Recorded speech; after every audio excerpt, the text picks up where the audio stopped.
for Tagalog WLTD, our Tagalog word is sandal. Sandal. Sandal. Use the word with the prefix naka to say that you're leaning on something. Nakasandal ako sa upuan.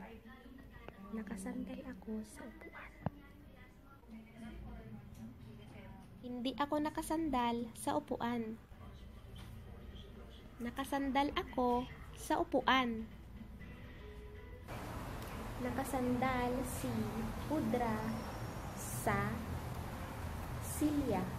Nakasandal si Pudra sa silya. Nakasandal ako sa pat. Say that's all everyone, Hiro.